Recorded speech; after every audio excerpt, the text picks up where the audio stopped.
बिस्मिल्लाहिर्रहमानिर्रहीम। अस्सलाम वालेकुम। कुकिंग टिप्स विद सोबिया में वेलकम।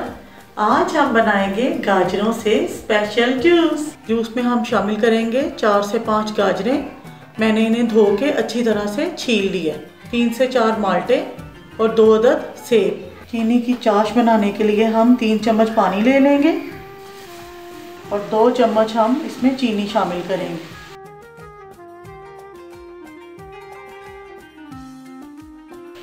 जैसे ही चीनी मिक्स होगी हम फ्लेम को ऑफ कर देंगे। इस तरह से हम इसको बनाकर मिक्स करके फ्रिज में भी रख सकते हैं, बोतल में डालकर। जब हमने कोई भी शरबत बनाना है जल्दी से इसको 2 चम्मच डाल के शरबत बना लें और बहुत मीठा और टेस्टी बनता है और चीनी भी जल्दी से घुल जाती है। इसको हम अच्छी तरह से ठंडा कर लेंगे, फिर हम जूस में इसको शामिल करेंगे।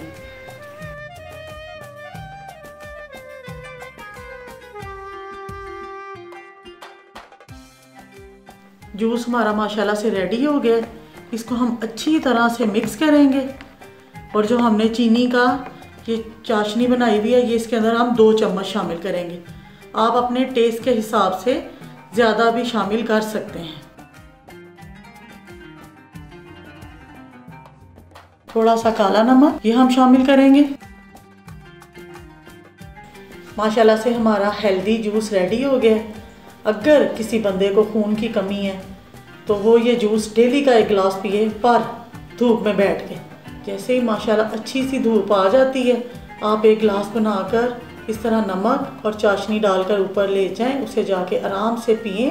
और रात के टाइम सोने के टाइम तो बिल्कुल इस जूस को आपने नहीं पीना, ज़रा इसकी तासीर ठंडी है।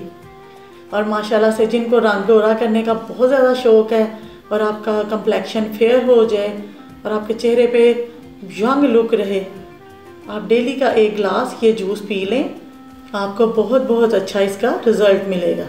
और अगर आपको मेरी वीडियो अच्छी लगती है तो लाइक शेयर कर दिया करें। जो मेरे चैनल पर नए हैं वो मेरे चैनल को सब्सक्राइब कर जाइएगा। ओके, अल्लाह हाफिज़, खुश रहें।